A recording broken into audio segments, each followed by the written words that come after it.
Olá, seja muito bem-vinda e muito bem-vindo a mais uma edição do programa Educação em Foco aqui pela TV Câmara de Pouso Alegre. Este programa que é fruto de uma parceria da TV Câmara com o IF Sul de Minas, o Instituto Federal de Educação, Ciência e Tecnologia do Sul das Minas Gerais.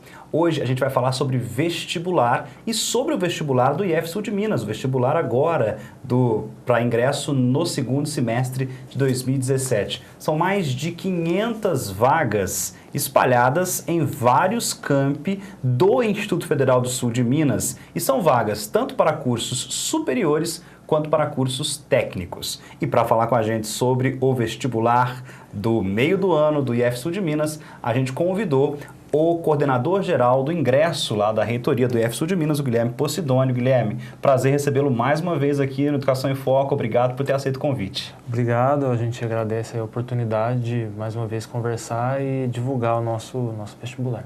Bom, para a gente esclarecer as dúvidas que surgem a respeito do vestibular do IF Sul de Minas, nós fizemos uma pesquisa no Facebook e liberamos ali para que as pessoas interessadas nos cursos e no vestibular colocassem as suas dúvidas. E a gente recebeu várias delas e o programa de hoje a gente vai fazer um pouquinho diferente, porque a gente vai trazer essas dúvidas desses interessados para que sejam respondidas, na medida do possível, para que a gente possa responder.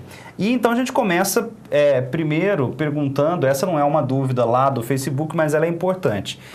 Quais são os cursos ofertados e quais cidades? Isso já está disponível na internet para quem quer saber, mas um apanhado geral, assim, só para a gente poder iniciar esse bate-papo. Sim, em Confidentes está oferecendo um curso tecnólogo em gestão ambiental, Três Corações técnico em comércio, Carmo de Minas técnico em alimentos, Poços de Caldas técnico em administração, e Muzambinho tem 3 cursos superiores e 5 cursos técnicos. Entre os cursos superiores se destaca a medicina veterinária.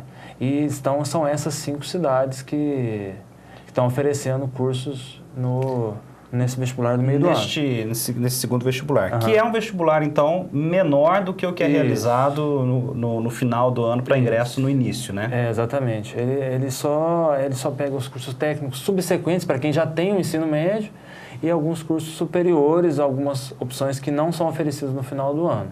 É importante, então, essa informação que você passa é o seguinte, que para este vestibular nós não teremos vagas para o chamado ensino técnico integrado ao ensino médio, aquele que o aluno faz o médio de manhã num turno e o técnico no outro turno, né? Esse não há essa possibilidade neste vestibular. Não haverá, justamente porque é o ingresso no meio do ano, né? Então, assim, não tem possibilidade de começar o ensino letivo, médio, por exemplo, cortando e começando no meio do ano. Por isso que não é oferecido. Tá certo. Olha, uma pergunta que foi encaminhada para a gente é se neste vestibular tem vaga para curso à distância.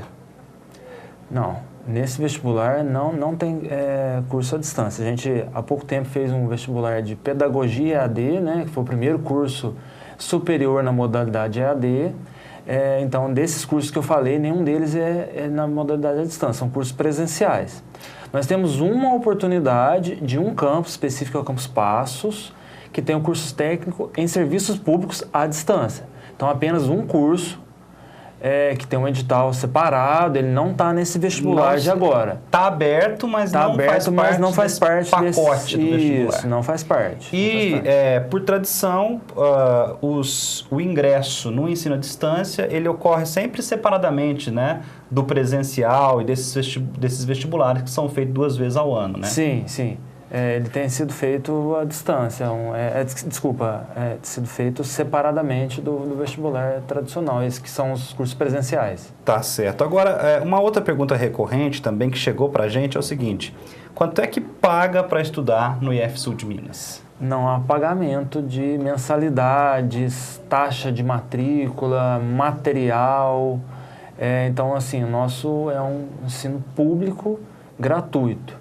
Então, não há nenhum tipo de pagamento. Não tem mensalidade? Não tem mensalidade, não se paga para estudar. Tá certo. Unicamente, a única coisa que vai pagar é uma das próximas perguntas aqui com relação à inscrição. Inscrição paga, então. Tem um custo de inscrição, tem um prazo de pagamento? Como é que funciona? Tem um custo de inscrição, sim. São R$ 25,00 para cursos técnicos e R$ 50,00 para cursos superiores.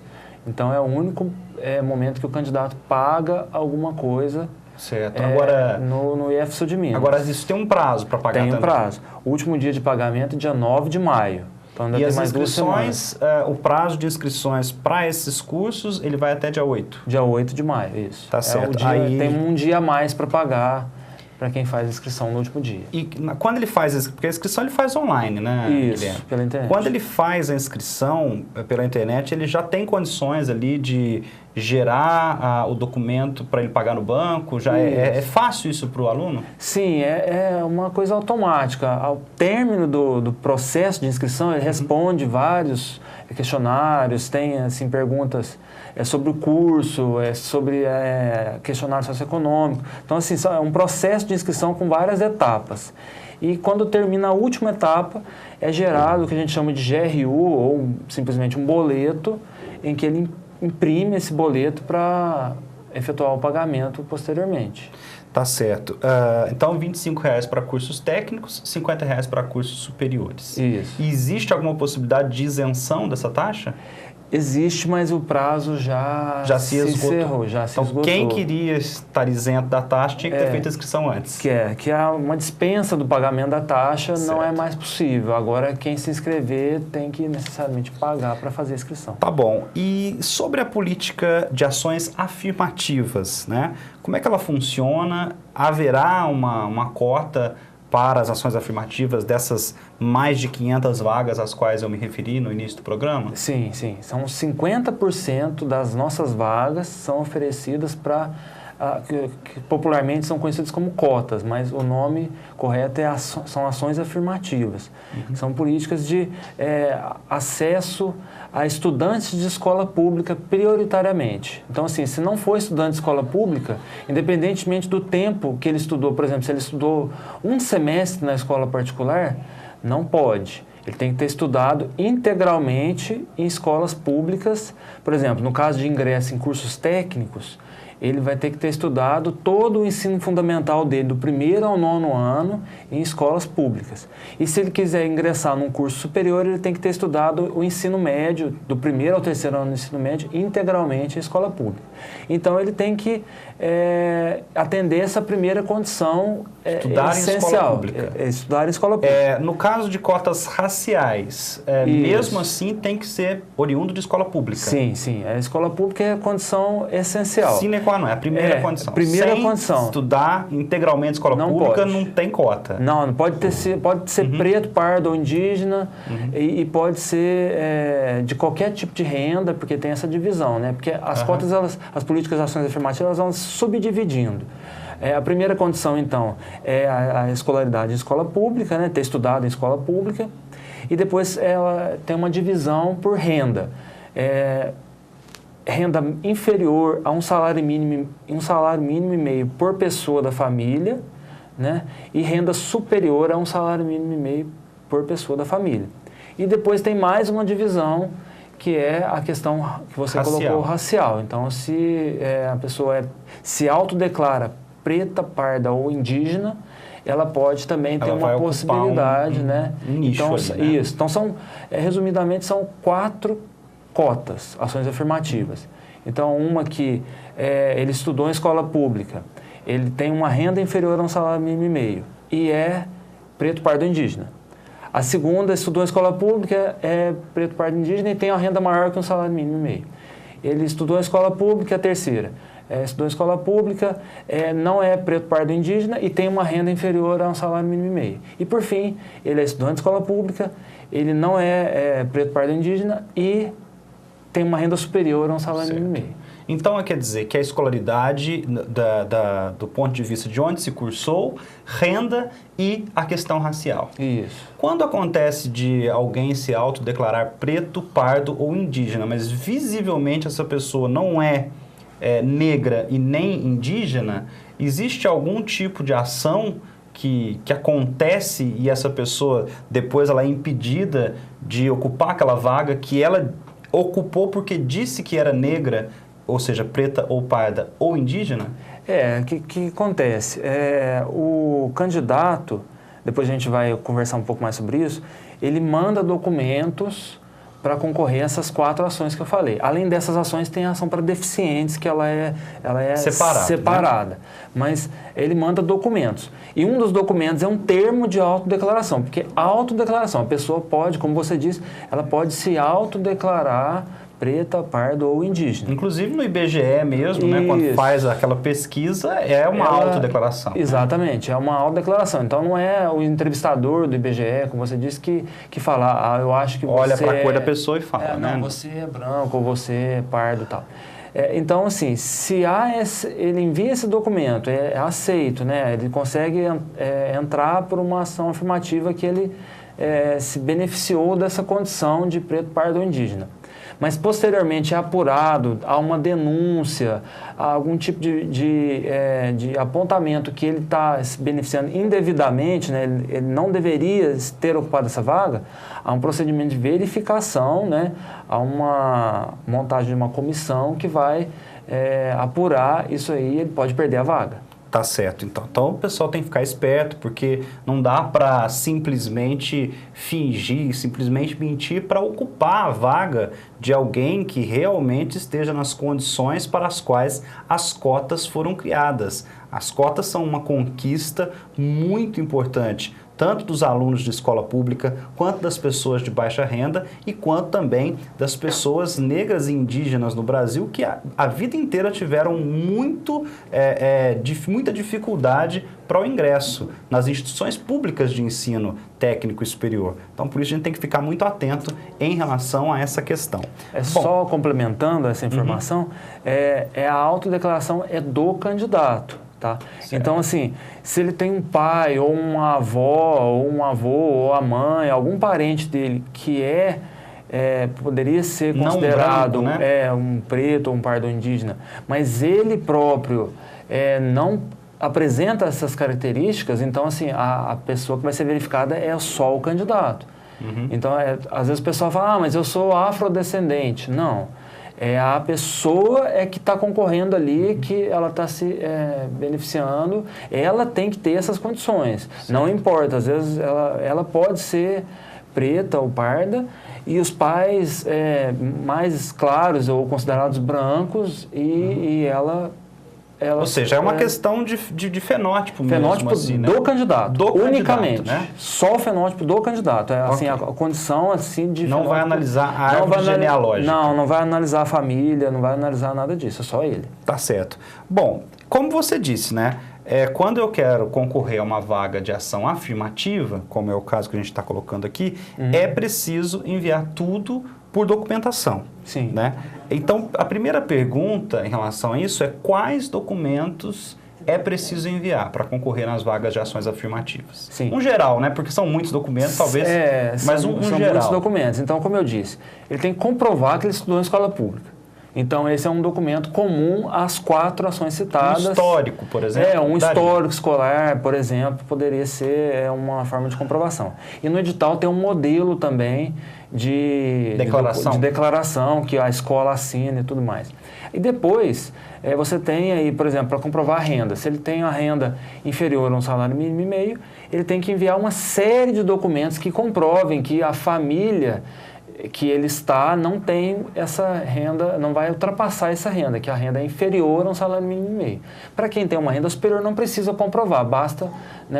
ele vai entrar lá naquele nicho, né? Isso. Eu estou concorrendo aqui como estudante de escola pública, não branco, e na renda superior a um salário mínimo e meio não precisa mandar documento nenhum. Não precisa, superior não precisa. Tá. E a autodeclaração. A autodeclaração para esses casos que ele se entende nessas 2 opções, né? Se ele tem renda menor ou renda maior que o salário mínimo e meio, ele pode se autodeclarar e tem esse envio lá que está no edital. Então só... A relação completa está no edital. Está no edital. Então ele tem que escolher a ação afirmativa dele e verificar quais os documentos todos que ele tem que enviar, mas de maneira geral são esses. Tá certo. E existe um prazo para esse envio da documentação? Sim, até o último dia de inscrição, que Ou seja, até 8 de maio. Até o dia 9 de maio, é o dia posterior ao término das inscrições. E o que vale é o prazo de postagem? Postagem, isso. Postagem até dia 9 de maio. 9 de maio tem que ser postado. Tá certo. Então, apenas recapitulando aqui para aquelas pessoas que nos assistem, quando quer participar do edital através da política de ações afirmativas, que corresponde a 50% das vagas, então a primeira coisa é comprovar que o candidato estudou integralmente o ensino médio, no caso do ingresso no ensino superior, ou o ensino fundamental, no caso do ingresso ao ensino técnico, em escola pública. Existe um modelo de declaração no site do vestibular, onde o aluno pode levar até a escola e a escola assina, preenche, assina e depois envia essa documentação. Se for uma renda maior que um salário mínimo e meio e vai concorrer nesse nicho, não há necessidade de documentos de comprovação de renda. Se a renda for menor que um salário mínimo e meio, aí tem uma série de documentos também elencados lá no site do vestibular que o candidato pode encaminhar para comprovar. E, no caso de concorrer nas cotas raciais, que seria, no caso, para pretos, pardos e indígenas, a autodeclaração. E se não tem as cotas raciais, não é o caso, aí não há necessidade dessa autodeclaração. Bom, a gente vai para um rápido intervalo e volta a seguir com mais perguntas sobre o vestibular do IF-Sul de Minas. Não saia daí, a gente volta já.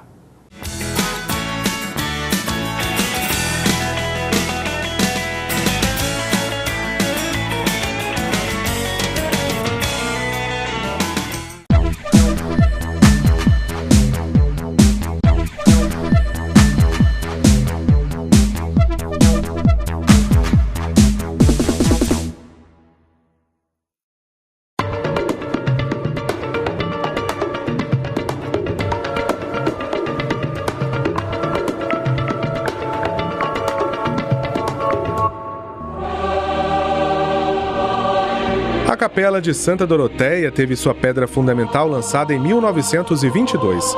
A solenidade de inauguração aconteceu em 7 de outubro de 1926.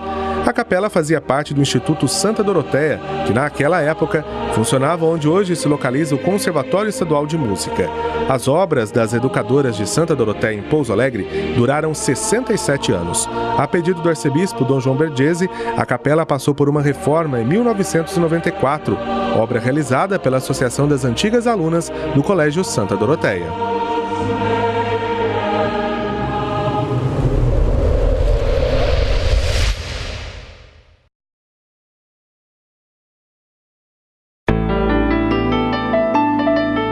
Sabe aquela foto antiga da sua família que você tem guardada num cantinho esquecido? Traga para o museu e participe do concurso fotográfico do Fundo do Baú. Não precisa doar a fotografia original, nós fazemos a cópia. O Fotoclube de Pouso Alegre irá selecionar as 3 melhores e os vencedores serão premiados com a medalha do concurso no dia 15 de maio, na abertura da Semana de Museus. As inscrições são gratuitas e vão até o dia 25 de abril. Participe!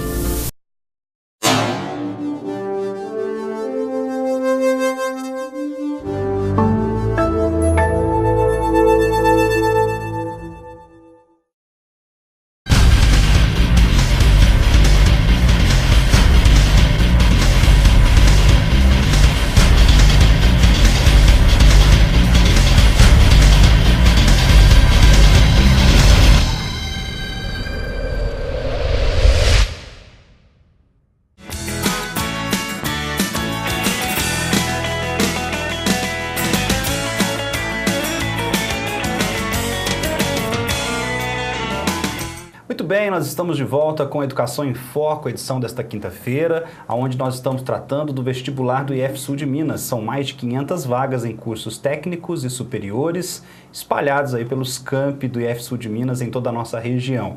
E com a gente está conversando Guilherme Posidônio, que é coordenador-geral do ingresso aqui da reitoria em Pouso Alegre, mas que coordena todo o processo de inscrições e também de realização de provas em todos todos os campi do IF Sul de Minas. No bloco anterior, a gente falou sobre as cotas, né? Ou seja, a política de ações afirmativas. E aí a gente falou sobre a documentação que tem que enviar e tudo mais. Mas uma coisa é importante falar também para a gente até superar esse assunto, ô Guilherme, e eu gostaria de voltar nele com você, para a gente falar sobre isso, que é para a gente arrematar.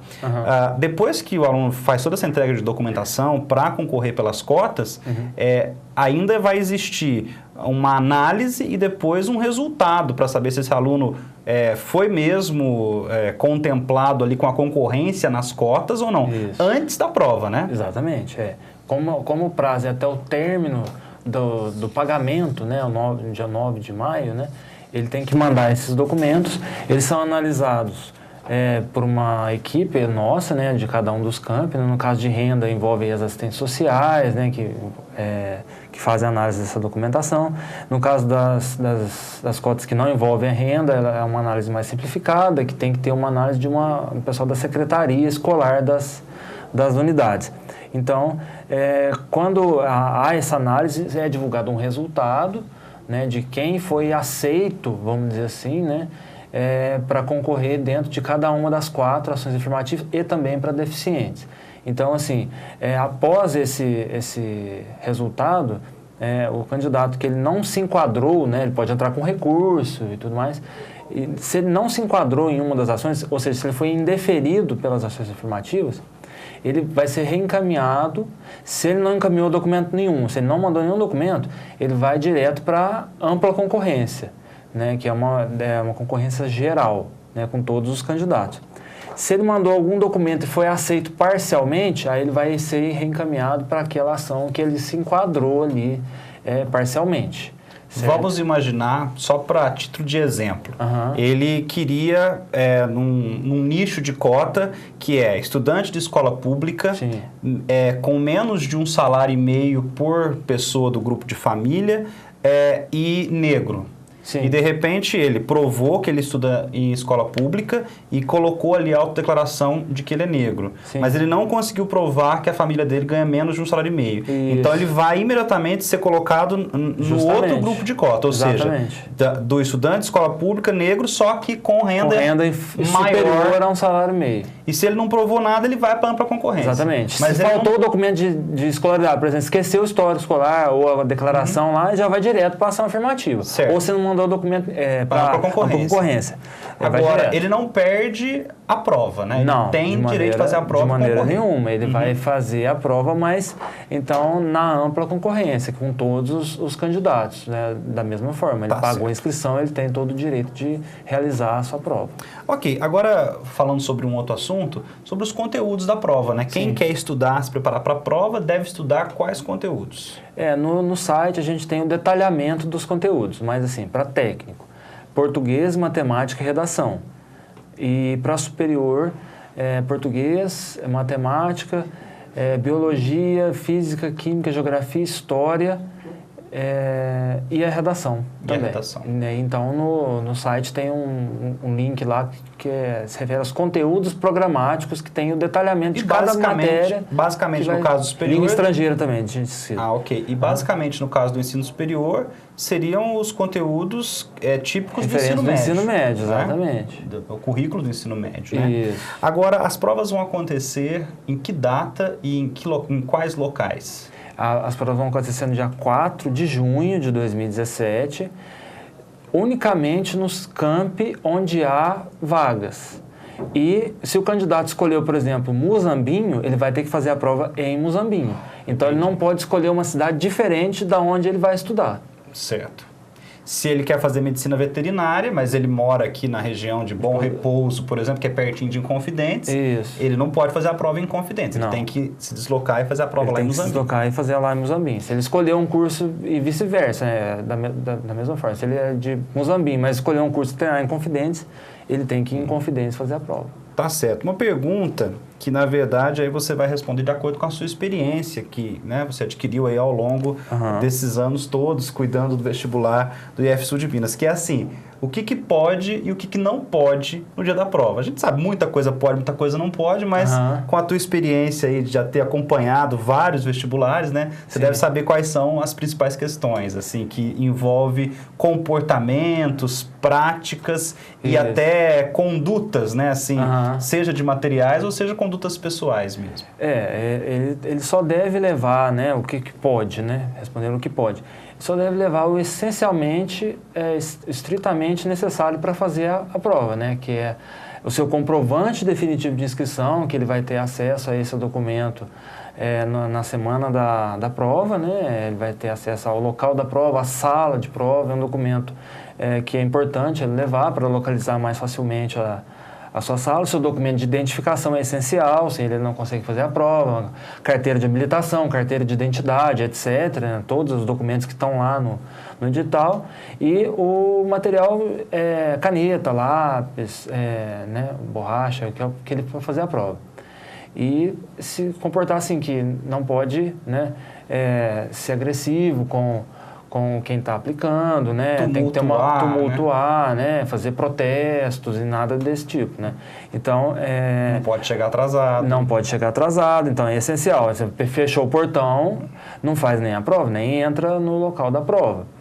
Não pode portar equipamentos eletrônicos, né? Esse equipamento eletrônico, se ele levar, ele vai ter que deixar fechado isso lá no celular, um relógio. Dentro de um saquinho lacrado? Isso, ele vai lacrar ali, então assim, ele não pode utilizar, ele não pode fazer nenhum tipo de consulta, seja em materiais impressos, seja em materiais aí de internet, nem assim, internet pessoal, enfim, ele não pode fazer nenhum tipo de consulta, conversar nada, né? Com colegas ali, né, olhar a prova do outro que, né, ele pode ser desclassificado se ele for flagrado numa conduta desse tipo. Tá certo. E tem nota mínima para entrar ou tem nota de corte no vestibular?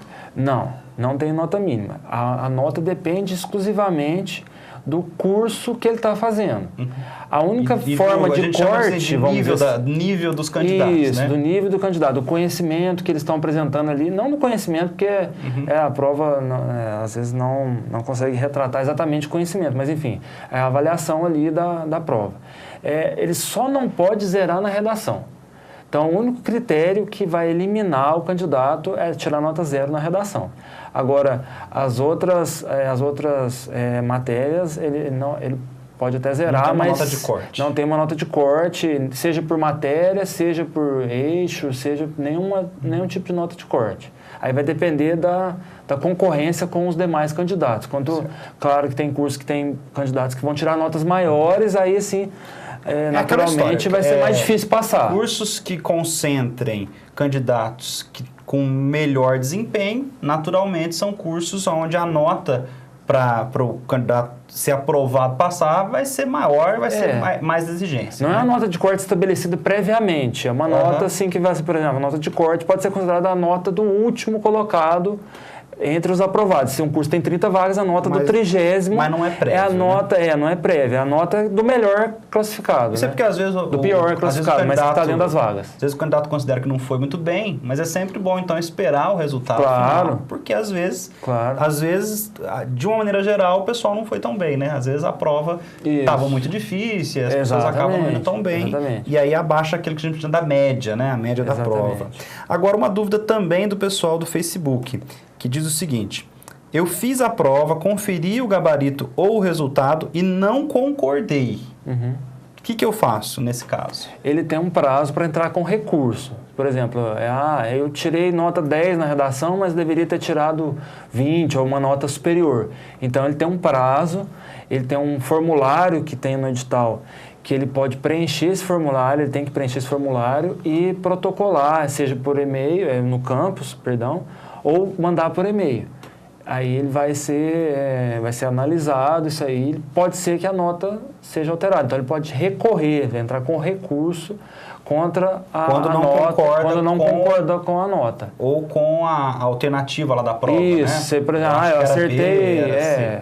Aí é o gabarito, né? Se, por exemplo, pode acontecer também uma outra situação, né? Também pode entrar se eu entendo que a resposta correta da questão 10 é letra B e o gabarito estava mostrando a letra A. Aí ele vai argumentar porque que ele acha que o gabarito está errado e depois, né, ele pode ser beneficiado com isso. Né? Agora, mais uma pergunta do pessoal é o seguinte: saiu o resultado e aí vocês chamam de primeira chamada. O meu nome não está entre os classificados. Eu não tenho mais chance ou eu ainda continuo tendo chance? Como é que é? Não, continuo tendo chance. Porque o que acontece? Vamos dar um exemplo prático para o pessoal entender. Um curso tem 30 vagas. Então, naturalmente, vai chamar os 30 primeiros classificados ali com as melhores notas dentro das ações afirmativas, separadamente, né? E essa é a primeira chamada. Essa é a primeira chamada. Os 30 melhores dentro das ações afirmativas. Então, fez a convocação para a primeira chamada. Saiu o resultado, são esses aqui que vão fazer matrícula. Aí eles têm que ir lá, levar a documentação e tudo mais. Quer dizer, só para entender, 15 da ampla concorrência e 15 das ações afirmativas. Isso, exatamente. Os 15 lá e das ações afirmativas tem essas subdivisões que a gente colocou, deficiente também vai entrar. Então, assim, chamou os 30 melhores, resumidamente, para o pessoal entender. Então, ali, se ele está, por exemplo, como excedente, quer dizer, ele está na lista de espera, ele pode ser chamado na segunda chamada e na chamada oral ainda, porque esses 30 primeiros, eles podem desistir de fazer a matrícula. Alguém pode ter passado num outro curso. Isso, exatamente. Ou simplesmente, não, eu vi que eu não quero, não vai ter jeito de eu viajar, não vai ter jeito de eu mudar de cidade, enfim. Então, são várias as razões que podem fazer com que os candidatos não façam, os classificados não façam a sua matrícula. Então, a próxima etapa, a segunda chamada. Então, vamos dizer que desses 30... 15 foram fazer matrícula. Então, os 15 da sequência da lista vão ser convocados para fazer a matrícula para preencher essas 15 vagas que sobraram. E vamos dizer que depois dessas 15, 10 foram fazer a matrícula. Então, ainda assim, sobraram 5 vagas. Então, vamos lá.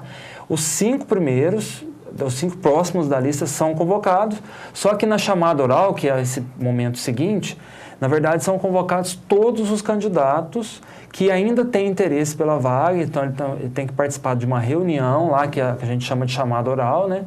Que para participar. Naturalmente, se esses 5 comparecerem, eles têm a preferência porque eles tiraram a nota maior. Então, eles vão fazer chamar. Se eles estiverem na reunião, eles vão fazer a matrícula no ato da reunião. Se eles não tiverem, vão chamando até oralmente, que... o cara está lá, quer fazer, levanta a mão, faça a matrícula. Faça a matrícula, você está aqui, apresenta a documentação ali e já faz a matrícula. São 2 chamadas e uma chamada oral. Exatamente. Tá certo. Então, ainda tem possibilidades de ser chamado... Por muito tempo, né? Por umas próximas 2, 3 semanas aí, ele pode ser convocado ainda. Tá certo. E como é que funciona, Guilherme, o caso da segunda opção de curso? Eu coloco lá medicina veterinária, segunda opção, por exemplo, agronomia. Como é que funciona isso? A segunda opção de curso, ela só funciona quando são cursos de mesmo nível. Certo. Por exemplo, nesse vestibular, só há um campus que tem a possibilidade de segunda opção, que é o campus Muzambinho. Porque os demais campos, eles só têm uma opção de curso. Então, não tem como, naturalmente, colocar uma segunda opção. Então, assim, se ele escolheu a primeira opção, igual o exemplo que você falou, medicina veterinária, e a segunda opção, ciências biológicas. Então, assim, ele vai ser chamado para a medicina veterinária. Se, por acaso, ele não conseguir passar na medicina veterinária, e todos os candidatos de primeira opção das ciências biológicas foram convocados e mesmo assim não tem candidato para ser chamado, ainda tem vaga, aí ele é chamado na segunda opção. Entendeu? Ou seja, mas é bem mais difícil, né? Bem mais difícil. Ele tem que escolher bem a primeira opção, porque a chance real, a chance maior dele é na primeira opção. Tá certo. Agora falando um pouquinho, para quem está interessado em ingressar no IF Sul de Minas, pensando, já passando por essa questão do vestibular e pensando na formação. Ou seja, o que essa instituição vai me oferecer de diferencial para que eu possa me tornar um bom profissional ou para que eu possa realmente fazer um curso com muita qualidade, né? Muito além de simplesmente de uma sala de aula. Quais são os diferenciais da instituição? Além da estrutura, como você diz, além de salas de aula, você tem uma estrutura de laboratórios modernos, né, laboratórios que atendam, né, a parte prática dos cursos, né, não só a sala de aula. Você tem a possibilidade de um auxílio estudantil, então você pode ser beneficiado, né, dependendo lá de condições que, né, o candidato pode atender. Ele pode ser beneficiado com auxílios, ele pode participar de visitas técnicas, fazer intercâmbios para fora do país, né? Ele pode fazer projetos de pesquisa, extensão, que é um trabalho com a comunidade, ele pode atender, né, demandas da comunidade. Então, são várias as oportunidades que ele vai se enriquecer pessoalmente e profissionalmente. Então, assim, se iniciar na pesquisa acadêmica, que é uma coisa que depois no currículo vai gerar para ele, né, um aporte muito grande. Trabalhar com a comunidade, que seria colocar em prática aquilo que ele ainda está aprendendo, mas ele já coloca em prática. Viajar no intercâmbio. Estágios. Fazer estágio, né? E tem uma coisa também que é interessante, aí já entra no caso do auxílio, que nós estamos rapidinho aqui para terminar o programa, que é o seguinte, você falou assim, às vezes a pessoa mora fora, não tem condição de se mudar, mas existem alguns campos que tem alojamento, né? Isso. Ele pode pedir para ficar no alojamento do camp? Pode. No caso desse vestibular agora, só o campus Muzambinho oferece alojamento, porque são poucos os cursos, né?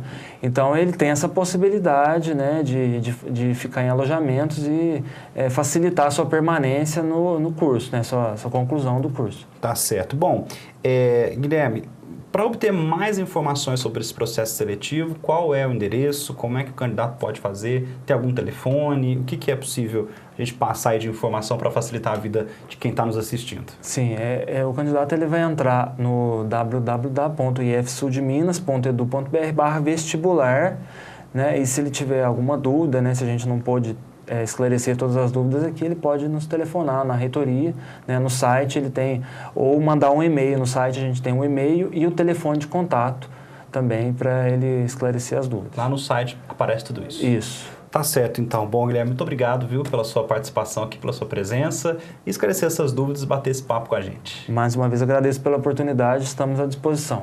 Tá certo. E lembrando a você que as inscrições permanecem abertas até o dia 8 de maio e a data limite para o pagamento da taxa de inscrição é no dia 9 de maio. O programa Educação em Foco volta na próxima semana, tratando de mais um assunto relacionado à seara educacional. Para você, uma excelente semana e até lá.